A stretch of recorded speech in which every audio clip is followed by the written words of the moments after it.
드디어 아이오닉 5가 발표가 됐습니다. 네. 예.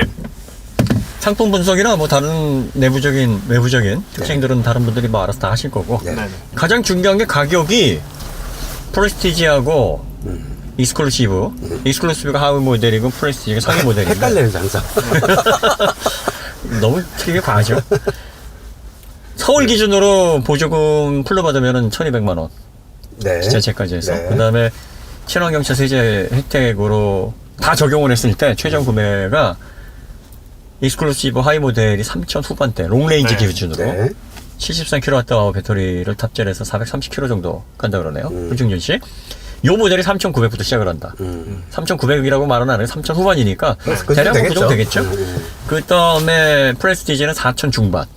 테슬라 모델 Y가 스탠다드가 5,999만 원이었는데 근데 설날에 깜짝 공개됐죠. 네, 깜짝 놀래가지고 이제 뭐 아이오닉 다 죽었다, 뭐 다른 데 다 죽었다, 뭐 일론 머스크 짱, 테슬라 짱 했는데 이게 갑자기 사라졌죠. 갑자기 어제 그제 전 세계적으로 다 네, 사라졌죠. 전 세계적으로. 스탠다드 트림을 아예 삭제해버렸어요.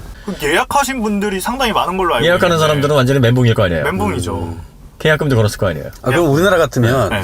그 가격에 플러스 줘. 이렇게 될까? 난리 나지. 난리 나죠. 당연히 플러스 내놔. 아니면은 롱레인지 내놔. 나는 그 가격에 예약을 했으니까는 그렇지. 뭐 새로운 거 그리고 비싸더라도 그 가격에 내놔 이렇게 그 가격에 내놔. 되겠죠? 우리나라 그러니까- 같은 네. 그런 분위기 나올 수도 있죠. 테슬라는 지금 아무 얘기 없어요? 네 아직은 없는 걸로. 만에 하나 스탠다드 플러스가 가격이 오른다. 이러면 현대 물먹인 거라고 볼 수도 있겠네. 그 설날에 갑자기 아침에 그렇게 해버리니까 네. 저도 보면서 설날에 이거를 대응 못하게 머리 잘 썼는데 이런 생각이. 야, 그러면서 물론 이게 스탠다드 플러스가 상품성 강화해가지고 5,999만 원이 나온다 그러면 최적의 뭐, 그림이고 네, 그쵸. 그럼 이제 모든 의심은 없어지는 거지. 네. 그런데 이제 현대의 아이오닉 5가 뭐가 대단하기 때문에 테슬라 신경 쓰느냐 뭐 이렇게 얘기를 하겠지만 일단 아이오닉 5 같은 경우에는 가격이 저렴하단 말이에요. 네. 그리고 현대에서도 5,999만 원이라고 가격을 발표를 해서 보조금 적용을 받게 되니까 현대에서도 내부적으로 테슬라의 모델 Y를 겨냥을 해서 가격의 폭을 한 3,400만 원 정도 더 움직일 수 있을 폭을 두었단 말이죠. 네. 현대 입장에서는 5999로 나왔으니까 네. 그래 아이오닉 우리 롱레인지를 그러면 3,000만 원 후반대에 실구매할 수 있도록 가격을 최대한 낮추고 적극적으로 가격 드라이브를 하겠다라고 맞불을 놨을 거란 말이에요. 네네. 그런데 가격이 없어졌어. 그런데 이게 스탠다드 플러스가 갑자기 599로 나와. 599가 아니라 뭐 6,290, 6,390 이게 나왔나? 보조금 절반밖에 네. 못 받고. 아이오닉이 뭐가 돼? 아이오닉은 농간에 놀아난 거죠. 근데 그게 두 가지 의미가 있는 게 농간에 놀아나서 마진폭이 줄어들거나 아니면 적자폭이 늘어났을 수도 있고 네. 그 다음에 두 번째로는 어떤 의미가 있냐면 그 일론 머스크가 3,000만 원대 전기차를 주겠다라고 네. 했잖아요. 네. 네. 그럼 현대가 이미 만들어낸 거나 마찬가지야. 보조금 먼저 해서. 네. 보조금을 받고 3,000만 원대가 됐으니 자, 일단은 일론 머스크나 뭐 테슬라가 아이오닉을 겨냥해서 물을 먹였다. 이거는 뭐 그냥 우스갯소리고요. 예, 사실- 상황은 뭐 그렇게 흘러갔습니다만 의식을 안 하진 않았겠지. 안 아이오닉을 하진 의식을 하진 않았겠지만 보조금- 내부적으로 네. 무슨 문제가 있었을 거예요. 네네. 그 다음에 상품성 강화, 그리고 또 뭔가 레인지에 문제, 불만이 많았다고 하고, 네. 그리고 또 이거 이렇게 냈다가는 뭐 후발 업체들의 다른 차들에 의해서 잠식당할 수도 있으니까 좀 더 강화를 해서 다시 재정비를 해가지고 가격으로 책정을 해서 내보내자 뭐 이런 의도일 수도 있고요. 그런데 만에 하나 스탠다드 플러스인데 가격이 올라버렸어요. 그럼 아이오닉은 지금 3,000만 원 후반대로 최대한 낮춰놨는데 그렇죠. 이렇게 되면 현대가 이제 아이오닉 판매에 따른 수익 악화는 피할 수가 없는 거죠. 네네. 출혈 경쟁을 하기 위해서 이렇게 가격을 최대한 가장 낮은 부분으로 잡았는데 그런데 어쨌든 뭐 테슬라가 의도를 했던 안 했던 또 이게 내부적인 혼선이든 아니든 간에 네. 저는 기본적으로 현대에게는 이게 엄청난 호재로 작용할 거예요. 그렇죠. 왜냐하면 아이오닉의 상품성이 즉 가격이 최저선으로 잡혀 있어. 우리가 예상했을 때는 4,000 초반서부터 후반 가장 좋은 베스트가 4,000 초반에서 후반일 것이다라고 생각을 했거든. 아마도 중반이지 않을까. 보조금 생각이 적용해서. 들어요. 그런데 3,000 후반에서 4,000 중반이란 말이에요. 이렇게 돼버리면은 고급 옵션들을 웬만큼 집어넣어서 출고를 하더라도 모델 Y보다 훨씬 더 저렴하게 네. 구입을 할 수 있는 최소한 가장 저렴한 모델 같은 경우에는 거의 1,000만 원 가까운 차이가 난단 말이죠. 그러니까 현대에서는 아이오닉 관련해서 상품성과 관련해서 확실한 눈도장을 받을 수 있는 저런 찬스라는 것이.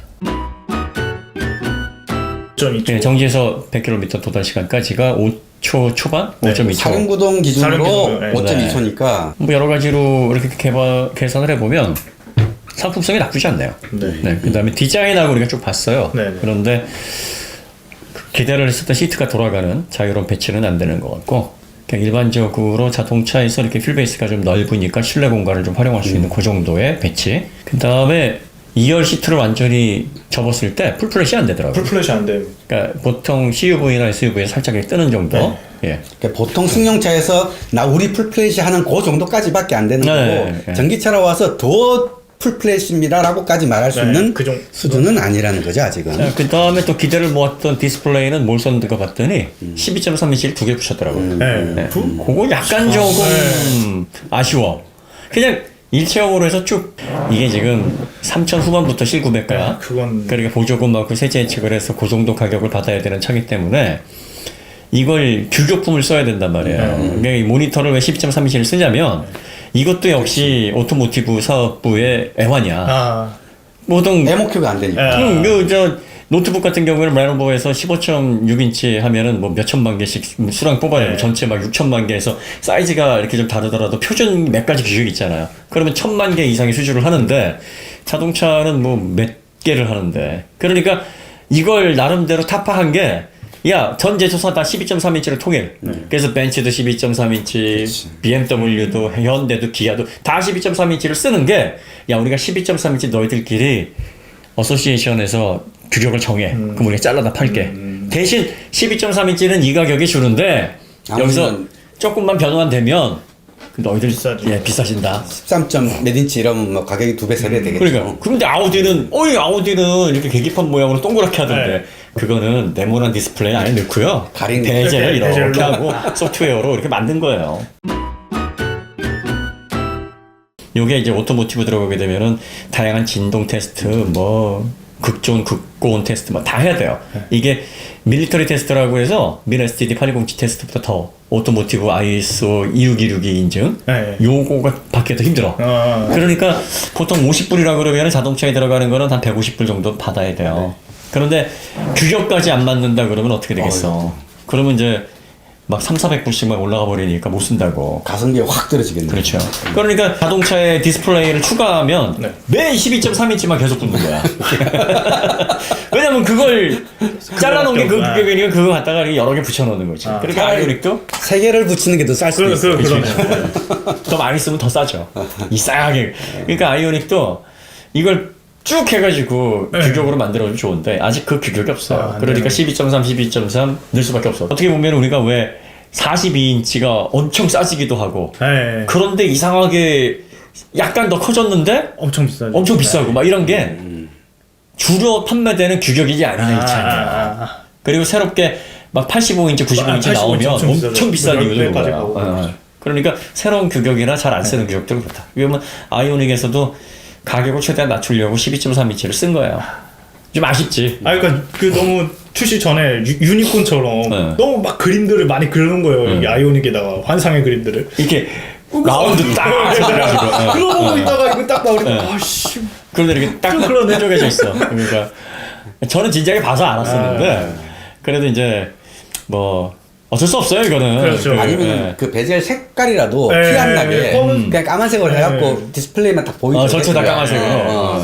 그러면 조금 나았을 수도 있어. 관심이 가는 게 그 사이드 미러, 디지털 사이드 미러. 네, 그거가 다 좋은데 카메라가 왜 이렇게 크지? 카메라도 크고 안에 모니터도 모니터도 하게 생겼죠. 이런 걸 고려할 수가 없어요. 너무 작고 얇게 하잖아. 그러면 이게 자동차가 지나가면서 이게 안전, 충돌 안전? 딱 부딪혔을 때 잘 부러진단 말이에요. 그러니까 어느 정도 힌지라든지 기구가 있어야 돼요. 그래서 그 기구가 충돌했을 때 접혀야 돼. 안 접히고 이렇게 요것만 딱 이렇게 나오잖아요. 꼬다리처럼 잘 부러져요. 그리고 또 작으면 이게 뭐지 하고 지나가는 사람도 한 번씩 만져본다고. 그러니까 이런 것들 고려해서 적당 사이즈의 크기, 그 다음에 접힐 때 충격을 받았을 때 접히는 구조, 뭐 이런 안전 설계까지 다 적용을 해서 아마 그 크기가 나왔을 것 같기는 해요. 그래서 뭐 약간 좀 카메라인데 뭐 이렇게 크지 하는 약간 언밸런스가 좀 있었어요. 뭐 옵션 사양이니까요, 이거는. 네. 선택하시면. 요거는 많이 선택 안 하실 것 같아요. 다음 세대는 또 좋게 나올 것 같아요. 저런 것들은 금방. 늦게 사면 늦게 살수록 더 금방 좋아. 좋게 나올 것 같아요. 자, 그 다음에 그 센터 콘솔이 이제 앞뒤로 움직인다. 네. 네, 그걸 많이 강조를 하더라고요. 유니버설 아일랜드라고 아일랜드. 새로 용어를 만들어내셨더라고요. 네. 이게 앞뒤로 움직이면서 밑에 수납 공간이 굉장히 좋더라고요. 네. 근데 이제 나중에 질의응답을 해서 그 센터 콘솔 그 부분에 대해서 어떻게 활용할 거냐 그랬더니 여기에다가 뭐 냉장고 냉장고를 옵션을. 옵션으로 넣을 수도 있고 다양한 형태로 활용을 하겠다. 접이식 테이블로 이렇게 해서 또 네. 기능 확장을 할 수도 있는 뭐 그런 방식으로. 약간 이렇게 시트가 좀 회전할 수 있는 그림도 생각을 했었는데 그거를 정도까지는. 네. 탈착을 했으면 좋겠어요. 탈착을 탈착. 떼놓고 나서 시트로 움직이든지 네. 아니면은 필요하면 그 꽂아가지고 앞뒤로 움직이면서 쓰든지. 응? 무릎 받침대가 나오는 건 참 좋은 것 같아. 시트에. 네, 1열 시트 이렇게 눕히는데 무릎 받침대가 나오고 2열 시트도 앞뒤로 왔다 갔다 한다니까 시트의 활용도는 좋은 것 같기는 해요. 그런데 이제 생각보다 이게 EGMP 플랫폼이 상당히 이제 스케이트보드라 그래서 밑에가 푹 꺼져가지고 공간이 높을 줄 알았는데 생각보다는 그렇게 막 넓게 아무래도 보이죠. 배터리가 두께를 차지하니까. 배터리가 있어서 그런지 생각만큼 그렇게 낮진 않더라고요. 그래서 플랫했을 때 이렇게 누웠을 때 머리 공간이 이렇게 많이 남지는 않았다. 근데 안쪽에 실내 공간은 확실히 넓어 보이더라고요.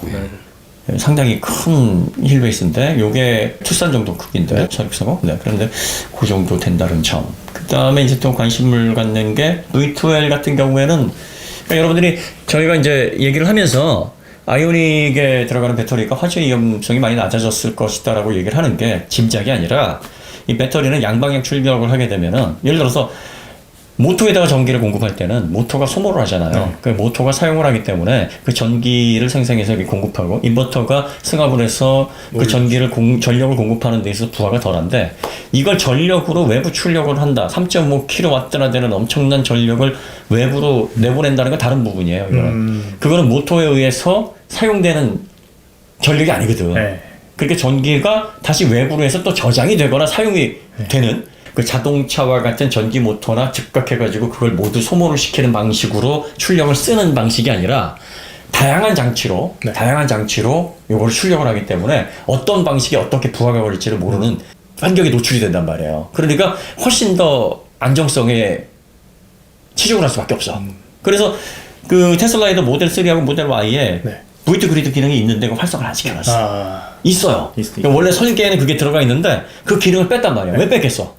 화재 위험성이 있기 때문이거든. 불안하기 때문에. 현재는 아이오닉 5에서 이걸 그냥 해놨죠. 넣었어요. 네. 그러니까 ICCU라는 게 인테그레이드 차지 컨트롤 유닛. 네. 전기 모터로 넣고 외부로 빼고 하는 걸 통합해서 컨트롤하는 유닛이 들어가 있기 때문에 요거를 V2홈이나 V2L, V2 그리드 이 방식으로 활용할 수 있겠다. 그러면 결과적으로 화재 방지를 위한 안정화 기술이 더 많이 들어가 있을 것이다라고 예상할 수가 있고요. 그리고 우리가 그 일반 전기 같은 경우에는 계약 전력이 있는데 뭐 5kW, 10kW 이 정도예요. 순간 부하가. 그러면 거의 일반 사무실에도 물려도 아무런 문제가 없는 거라고.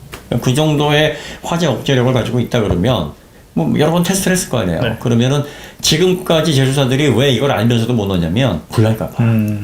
이게 굉장히 민감한 기능이거든.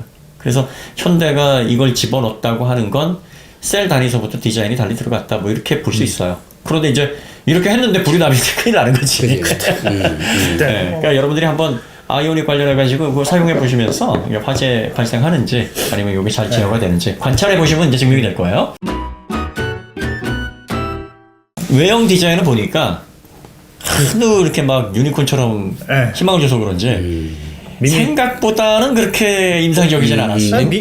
그대로 밋밋하게 밋밋한 있어. 유출된 그대로. 네, 그리고 그 우리가 이미지의 가장 기본 단위인 픽셀을 활용해서 픽셀. 예, 전면 후면부에 램프를 디자인했다고 하는데 뭐 약간 그게 복고풍과 디지털을 잘 융화시킨 느낌을 주기는 하고. 네.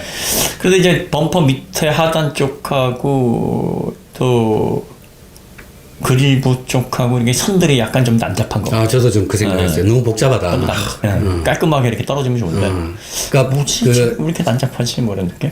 그래서 전반적인 비례나 레이아웃은 뭐 괜찮은데 디테일에 좀 아쉽고 실내도 너무 심플한 것 같아. 그러니까 이게 뭐 북유럽 스타일의 우리가 볼보에서 봤던 그런 심플함이 아니라 뭐 없어. 아니 그러니까 그게 없어. 인식이 좀 다른 게 이제 그 얘기하면서 업사이클 얘기했어요. 뭐 폐 자재 갖고 만들었다 시트 이런 거. 하여튼 그 점이 좀 이상해. 그러면 이제 좀 그렇게 만. 아마씨앗에서 추출한 기름 뭐 이런 걸로 해가지고 그 기름으로 해서 가죽을 가죽 했다. 시트를 뭐 이렇게 염료로 썼다. 천연 염료로. 네. 그다음에 페인트에다가 유채꽃 옥수수에서 나온 성분으로 페인트를 뭐 해서 그다음에 사탕수수에서 뭐 추출한 네. 걸로 바닥재를 깔았다. 뭐 그런데 그냥 없어 뭐.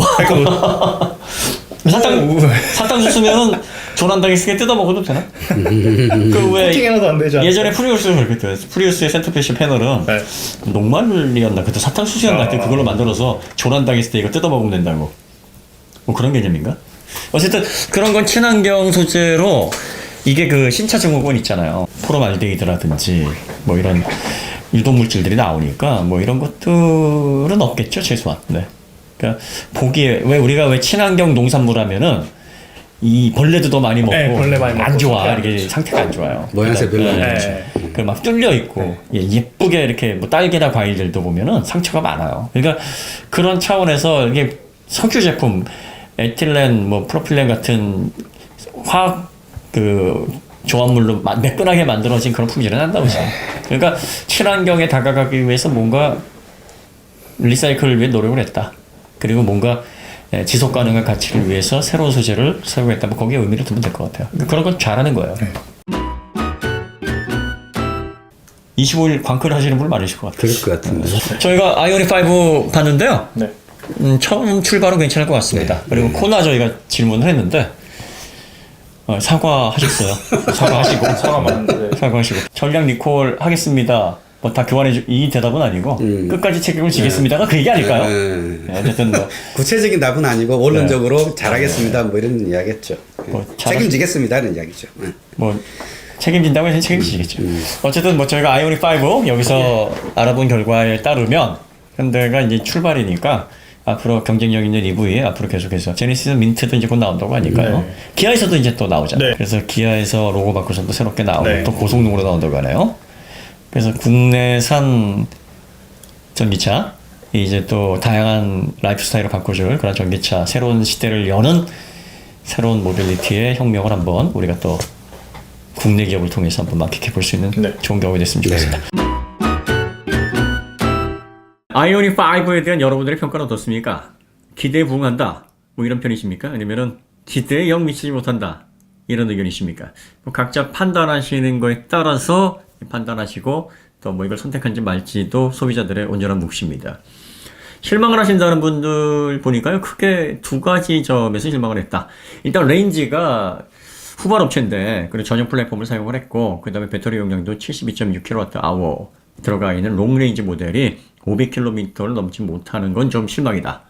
그러니까 410에서 430 정도를 얘기한 걸 보니까 430은 후륜 구동 모델 기반으로 해서 그 정도 레인지를 확보하고 있는 것 같고요. 160kW 그러니까 218마력 정도 되는 거죠. 듀얼 모터가 들어가게 되면 225kW 정도 되니까요. 이렇게 되면 306마력? 307마력? 뭐 그 정도 되겠죠. 네, 그러니까 요 정도 출력으로 해서 한 410km 정도 주행 가는 걸로 여기 환경부 기준이죠. 네, 이렇게 해서 발표가 된 걸로 일단 보여지고요. 가격은 후륜구동 모델 기본 베이스로 환산을 하는 걸로 보여집니다. 네, 정확하게 트림이라든지 뭐 옵션 공개가 안 돼 있는데 이 사륜구동 그러니까 전륜 쪽에 디스컨넥트 방식으로 구동 모터가 하나 더 들어가는 이 옵션은 대략적으로 이제 옵션으로 판매가 될 것 같은데 한 200 후반대에서 300만 원 그 사이 그 정도에서 가격이 책정이 되지 않을까 싶기는 합니다. 72.6kWh 배터리를 탑재한 롱레인지 모델이 500km 레인지를 확보하지 못했다. 이 부분이 좀 실망이다. 뭐 이렇게 보시는 분들이 좀 계시고요. 그 다음은 이제 가격 부분에 대해서는 좀 긍정적인 평가가 좀 있습니다. 그러니까 기본 가격이 두 가지 트림으로 나옵니다. 익스클루시브하고 또 프레스티지 두 가지로 나오는데 익스클루시브 같은 경우에는 5천 초반. 그래서 서울 기준으로 보조금 1,200만 원을 받고요. 그 다음에 친환경 차의 세제 혜택을 받게 되면은 3천 후반대에 구입을 할 것이다. 4천만 원을 넘지 않을 것이다. 라고 이제 발표한 부분들은 긍정적으로 좀 작용을 하는 부분입니다. 현재 72.6kWh의 배터리를 탑재하고, 아이오닉 5의 휠 베이스를 가지고 있는 그 정도 사이즈의 전기차. 네, 그렇게 해서 구성을 하는 걸로 보면은 가격적인 경쟁력은 있다. 뭐 이렇게 보시는데요. 여기에 또 옵션이 또 여러 가지가 붙겠죠? 다륜구동 시스템, 그러니까 전륜의 모터가 추가가 되고, 그 외에 글래스 로프라든지, 뭐 HDA2, 여러 가지 옵션들을 다 합치게 되면은 한 500에서 600만 원 정도의 그 옵션 가격이 더 붙을 걸로 보입니다. 그러니까 3천 후반대의 옵션을 다 집어넣어서 구성을 하게 되면 이제 4천 중반대의 실구매가가 나올 것 같고요. 4천 중반대의 구매가 가능한 요 프레스티지 트림은 한 5천 초반 실구매 가격이 그 정도로 나올 걸로 보여집니다. 그러니까 뭐 기본적으로 나는 깡통 기본 모델만 탈 거다 이렇게 얘기를 하시면 3천 후반대에도 가능한데 여기에 뭐 여러 가지 이제 옵션들이 들어가게 되면 좀 가격이 올라간다 이렇게 보여집니다. 어쨌든 기본 가격을 기준으로 놓고 보면은 일단 가격 조건이 그렇게 나쁘지는 않습니다. 자, 그 다음에 이제 아이오닉의 그 실내가 너무 휑하다. 겉모습은 뭐 익히 잘 알려져 왔기 때문에 많은 사람들이 겉모습의 디자인 괜찮아. 폰이 생각나고 저 정도면은 CUV로서 꽤 괜찮은 레이아웃이다. 뭐 이렇게 얘기를 많이 들어왔습니다. 근데 실제로 내부 인테리어를 보면서 너무 심심한 거 아니냐. 조용미가 좀 많이 떨어진다. 뭐 이런 부분들을 지적을 많이 합니다. 그러니까 뭔가 미래 전기차답게 첨단 기기들이 가득 차 있고 그래도 좀 짜임새 있고 뭐 이런 고급스러운 실내 마감 이런 것들을 좀 바라신 분들이 많았는데 실상은 디스플레이 12.3인치 늘 봐왔던 12.3인치 이것도 하나로 연결되어 있는 그런 디스플레이가 아니라 두 개로 나눠져 있는 그런 형태고 그리고 센터 콘솔도 앞뒤로 움직이기는 합니다만 너무나 휑하고 뭐 이런 분위기 때문에 또 시트도 생각했던 것처럼 앞뒤로는 많이 움직이는데 이렇게 옆으로 틀어지거나 뭐 마주보거나 뭐 이런 구성들이 아직 구현이 안 돼 있으니까 이거 너무 소극적이지 않느냐 뭐 기대는 많이 했는데 보여준 변화는 기대에 살짝 못 미친다 뭐 이렇게 얘기를 많이 하시는 분들이 계십니다. 자, 그 다음에 또 결정적으로 하나 지적하는 게 OTA 이거 문제 좀 있다. 전기차라면은 OTA를 통해서 테슬라처럼 뭐 효능 향상, 연비 향상 뭐 이런 것들도 그 무선으로 업데이트를 할 수 있는 그런 방법을 통해서 소비자들에게 더 나은 가치를 제공해야 되는데 특히 뭐 내비게이션이라든지 자율주행 보조 기능을 새롭게 업데이트를 하는 면에 있어서 OTA가 차지하는 범위가 굉장히 큰데 이게 내비게이션 업데이트 정도에만 국한이 돼 있어요 지금. 그래서 이런 부분에 있어서도 후발업체로서 이게 좀 완성도가 좀 떨어지는 부분이 아니겠는가 뭐 이런 의견들이 좀 다채롭게 좀 나오고 있습니다. 어찌됐든 아이오닉 5가 기대가 큰 만큼 보여지는 결과물들이 아주 뭐 베스트 뭐 이렇게 보여지지가 않아가지고 거기에 대한 이제 불만이라든지 아쉬움을 토로하시는 분들이 계실 건 자연스러운 현상입니다. 그런가 하면 이제 저는 좀 관심 있게 본 것도 몇 가지 있습니다.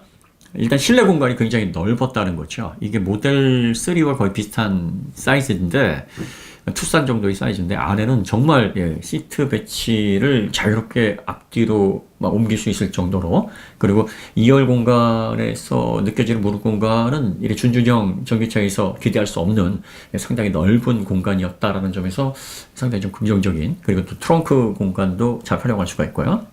센터 콘솔도 이렇게 움직이는 14cm 정도가 움직이는데 이런 컨셉들도 실사용 면에서 상당히 좋을 것 같아요. 그 다음에 문제가 됐던 게 이제 프렁크 앞쪽에 전기차는 이 엔진이 없으니까 앞쪽을 이제 프렁크로 사용을 하게 되는데 아이오닉 5는 뭐 모델 3에 비해서 프렁크 공간이 굉장히 본넷을 열고 또 커버까지 열어야 되는데 그 안에 공간이 상당히 적습니다. 대신 글로브 박스가 이렇게 트레이 방식이에요. 그래서 트레이 방식으로 당기면 굉장히 공간이 넓습니다. 그러니까 실제로 프렁크 공간이 좀 줄더라도 이 트레이 방식의 글로브 박스를 통해서 실내 안에 이렇게 많은 짐들을 이쪽에 수납할 수 있는 공간으로 활용을 해서 그 부분이 이렇게 할당이 돼가지고 이제 프렁크 쪽이 좀 더 축소가 되지 않았나 뭐 그런 생각이 좀 들고요. 그 다음에 제가 이제 아이오닉 5를 구입하고자 하는 목적은 딱 한 가지입니다. V2L 이 기능 때문이에요. V2 로드. 그러니까 V2 그리드의 이제 활용이죠. V2 그리드, 뭐 V2 홈, V2 로드. 그러니까 이 전기차에 들어있는 막강한 배터리를 외부 전원으로 보조 배터리처럼 사용할 수 있는 이 기능 때문인데요. 리튬이온 배터리로 구성된 ESS를 설치하려면 솔직히 아이오닉 그 최저가로 판매되는 3,900만 원보다 훨씬 더 많이 비용이 됩니다. 훨씬 더 많이 들어요. 거의 2배 가까운 비용이 들어갑니다. 그런데 이런 차원에서 보조 배터리로 산업기기들이라든지 뭐 공구, 대형 컴프레셔 뭐 이런 것들을 외부에서 작업할 일이 많아서 이 발전기까지 같이 가져가서 돌려야 되는데 전원 없는 곳에서 아이오닉 하나가 있으면은 그 아이오닉 하나가 움직이는 에너지 탱크란 말이에요. 그래서 저는 그런 용도로 사실은 구입을 할 거기 때문에 뭐 자동차 기능이 빠져도 상관은 없는데 뭐 배터리 보조 배터리를 사니까 자동차 기능이 이렇게 따라오더라 뭐 이런 개념이라서 저는 크게 불만은 없습니다. 그리고 워낙에 이제 리튬이온 배터리 ESS 관련된 장치들의 가격대를 기존에 형성되어 있는 가격대를 잘 아니까 뭐 이것만 해도 상당히 좋은 기능이 아닌가 뭐 이렇게 개인적으로 생각을 하고 있습니다. 그런데 테슬라를 비롯해서 대부분의 업체들이 V2 그리드, 뭐 V2 홈이라든지 V2 로드 뭐 그런 기능들을 생각은 하고 있는데 이걸 좀처럼 열어주질 않아요. 모델 3나 모델 Y 같은 경우에도 설계 단계에는 V2 그리드 기능을 염두를 해두고 해놨는데 이거를 실질적으로 사용할 수 있도록 구현을 해놓지 않았습니다. 왜냐하면 배터리는 이미 전기 모터에 공급을 하기 위해서 직류를 이제 삼성유로로 바꿔서 전력을 전기 모터에 공급을 하는데 이런 식으로 사용을 해도 상당히 부하가 큽니다. 그래서 열화율이 높은데 이걸 또 V2 그리드 방식으로 V2 홈, V2 로드 뭐 이런 방식으로 해서 또 외부로 빼거나 비클 투 비클 차대차 충전을 하는 용도로 또 활용하게 되면 여기에서 생기는 부하, 발열 그리고 또 열화율이 상당히 높습니다. 그래서 사실 전기차의 고전압 배터리를 출력용으로만 사용하지 그 외부의 전원을 뺄 수 있는 V2 그리드 방식으로는 좀처럼 잘 하려고 하지 않아요. 그러니까 제조사들이 애써서 낸 문제점들을 만들 필요가 있겠냐. 그래서 뭐 화재가 나게 되면 제조 책임져야 되는데 그런 위험을 이거 뭐 꼭 감수를 해야 되겠나. 뭐 이렇게 생각을 하고 있는데 현대는 과감하게 이걸 지금 집어넣은 겁니다.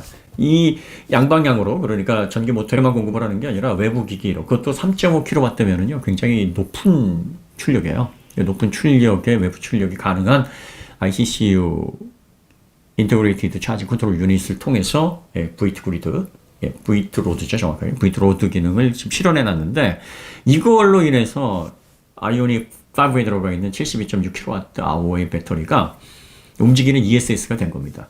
그러니까 이 부분이 상당히 아이오닉 5에서는 높은 가치를 제공하는 부분입니다. 그러니까 이런 부분에 있어서는 상당히 다른 전기차에 비해서 활용도 면에서 엄청난 장점을 가지고 있다. 이렇게 보여지고 있어요.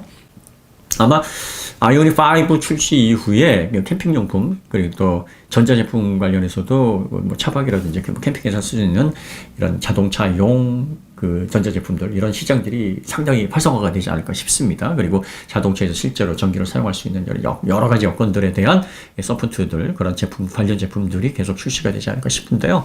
그러니까 이런 부분들은 아이오닉 5가 굉장히 잘하는 부분들이고요.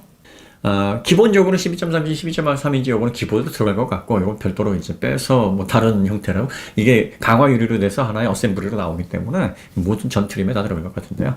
그런 형태로 해서 뭐 크게 옵션 욕심 없이 뭐 4천 초반대에서 꼭 필요한 옵션 몇 가지만 넣고 타시겠다고 하면, 이 롱레인지 기준으로 볼 때는 가성비가 상당히 좋은 전기차이고 활용도가 높은 전기차가 됩니다.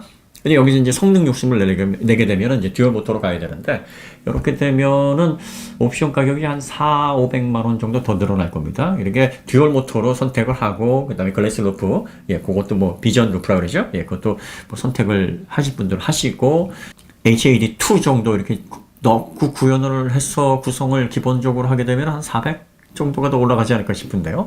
뭐 이렇게 하게 되면은 3,400 정도 잡히게 될 것 같고요. 트림을 좀 높이게 되면은 이제 한 4,000 후반대로 잡히게 되겠죠. 그래서 이렇게 구성을 하시게 되면은 뭐 가격 경쟁력이 그렇게 아주 좋다 이렇게 볼 수는 없는 그런 구성이 되지 않을까 싶기는 합니다. 어쨌든 제가 보기에는 아이오닉 5가 논란이 지금 많고 뭐 호불호도 많이 갈리고 있고 뭐 실제로 실망을 했다 이런 분들도 많이 계신데, 이게 국내에 지금 배정된 게 26,500대거든요. 그래서 계약이 개시된과 동시에 이틀도 안 갈 것 같아요. 실제로는 금방 매진, 아마 당일날 매진이 되지 않을까 싶습니다. 그래서 저도 지금 산업기기 이용할 수 있는 보조 배터리, 움직이는 ESS로서 지금 아이오닉 5가 필요한 상황이거든요. 그래서 저도 경쟁에 참여를 할 건데, 디지털 사이드 미러, 요것도 디자인이나 안쪽에 그 디스플레이에 대한 지적이 좀 많이 있는 편인데, 뭐 실제로 한번 봐야죠. 이런 것들. 사실 뭐 이런 것들은 옵션으로 안 넣으셔도 되는 거니까 그냥 미러로 된 전통적인 사이드 미러 보시면 될 것 같고요. 네, 뭐 그 정도에서 정리할 수 있을 것 같습니다. 그리고 이제 모델 Y가 그 스탠다드 트림이 없어졌어요. 그러니까 모델 Y가 스탠다드 트림은 보조금 100%밖에 5,999만 원에. 근데 5999 가격이 좀 이상하지 않았나요? 이게 트림에서 없어졌어요. 그러니까 이 트림 자체가 그냥 사라져버린 거죠. 그러니까 뭐 테슬라가 장난질을 한 거는 아니고 아무래도 이제 레인지라든지 상품성 구성에 있어서 이거는 좀 성이 안 찬다 해서 뭔가 스탠다드 플러스라든지 다른 모델로 다듬어서 내기 위해서 잠깐 감춘 걸로 보여지는데 이러면 사전 공고를 좀 해야 되는데 테슬라는 애플도 그렇고 너무 불친절한 것 같습니다. 이런 것들 오너분들이 좀 지적하세요. 얼마나 황당합니까? 뭔가 안내가 있어야죠. 상품성 재구성을 위해서 이 가격에 다시 재출시를 하는데 계약은 조금 이따 다시 열겠습니다. 또 아니고 그냥 없애버렸어요. 그러다 보니까 현대도 5999라는 가격을 보고서 모델 Y가 이 정도고 그 다음에 그 모델 3도 가격을 내리지 않았습니까? 그 롱레인지 모델이 5999, 그 다음에 스탠다드 모델이 5479, 이렇게 출시가 되니까 거기에 맞춰서 아이오닉 가격을 한 300만 원 정도 이렇게 좀 더 낮춘 것 같아요. 대략적으로. 그래서 5천 중반서부터 5천 후반으로 놀려다가 5천 초반에서 5천 중반으로 이렇게 조금씩 이동을 한 것 같습니다. 그러니까 모델 Y가 뭐 사라지건 어쩌건 간에 가격을 그렇게 노는 바람에 좀 더 저렴한 가격에 기본 모델을 구입을 할 수가 있게 됐고 저는 정말 이득인 게 뭐냐면 저는 자동차를 덤으로 받는 기분이기 때문에 기본 모델을 구입을 할 거거든요. 그래서 지금 보조금 때문에 여러 대를 못 구하는데 지금 저희 직원들하고 계약을 걸어서 최대한 많이 좀 확보를 하려고 하긴 하는데 몇 대나 구입할 수 있을지 사실은 모르겠습니다. 한 대라도 제대로 구입할 수 있을지. 그러니까 저 같은 경우에는 용도가 너무 확실하니까 3,900만 원이라고 해도 3,990이라고 해도 72.6kWh의 배터리 움직이는 ESS를 활용할 수 있다 그러면 당장 저는 구입을 해야 되는 상황이라서 상당히 가치가 높다 이렇게 보고 있는데 요거는 이제 제가 분명한 용도를 가지고 있기 때문에 그렇게 느끼는 거고요. 여러분들이 이제 가정용 또 패밀리카용으로 사용하시면서 두루두루 만족하시면서 이걸 통해서 첨단 기술도 좀 느끼고 싶고 전기차로서의 어떤 미래 가치도 느끼고 싶다 하시는 분들은 여러 가지 좀 아쉬운 부분이 좀 없지 않아 있을 겁니다. 특히 그 OTA 부분 관련해가지고 이제 제가 개별적으로 문의를 하니까 올해 안에 OTA의 가능성을 이제 제시를 했어요. 그러니까 현대에서 2021년이 지나기 전에 표준 규격, 현대만의 표준 규격을 만들어서 내년 출시되는 모델서부터는 OTA를 통해서 리콜도 진행할 수 있는 수준의 OTA를 지금 생각을 하고 있다. 계획을 잡고 있다. 그런데 이제 아직까지 아이오닉 5 초기 모델에서는 애석하게도 그 기능을 넣을 수는 없었다. 뭐 이런 입장인데요.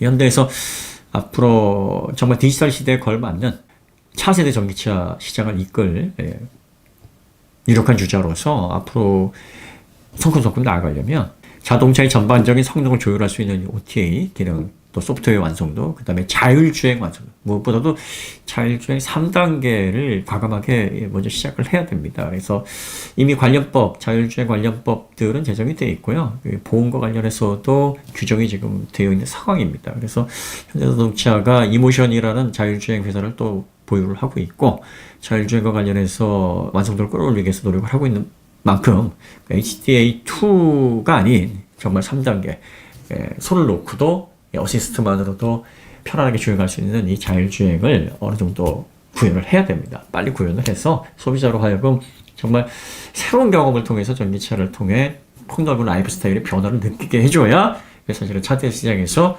현대자동차의 미래가 굳건하게 또 설 수 있는 것이죠. 어쨌든 첫 수준에 배부를 수는 없는 것 같습니다. 뭐 좋았던 부분, 아쉬웠던 부분, 뭐 이렇게 혼재해 있고 그렇지만 국내에서 또 이 정도의 가격대에 이 정도의 휠베이스 실내 공간을 갖추고 있고 다양한 옵션들을 선택할 수 있는 또 서비스를 뭐 어렵지 않게 받을 수 있는 전기차가 나온 만큼 판매만큼은 뭐 공급이 수요를 따라가지 못할 겁니다. 그리고 구입하시는 분도 이거야 이거 아니면 안 돼 하시는 것보다는 이왕이면 이게 낫지. 그래 뭐 새로 나왔고 배터리 용량이 충분하고 하니까 한번 또 V2L이라는 새로운 기능을 통해서 진정한 디지털 유목민 생활을 할 수 있도록 이렇게 또 새로운 어떤 기능 확장을 통해 다양한 용도로 활용할 수 있는 그런 전기차다 보니까 이거 이왕이면 구입하면 좋겠다 해서 아마 판매 전선에는 뭐 크게 문제는 없을 것 같고요. 그 다음에 다행스러운 거는 인터넷에서 이 정도 초기 평가면은 이제 실차를 보게 되면은 좋은 평가들이 이제 뒤에서 나올 겁니다. 뭐 실제로 보니까 괜찮아. 뭐 실내 뭐 이 정도면 좋아.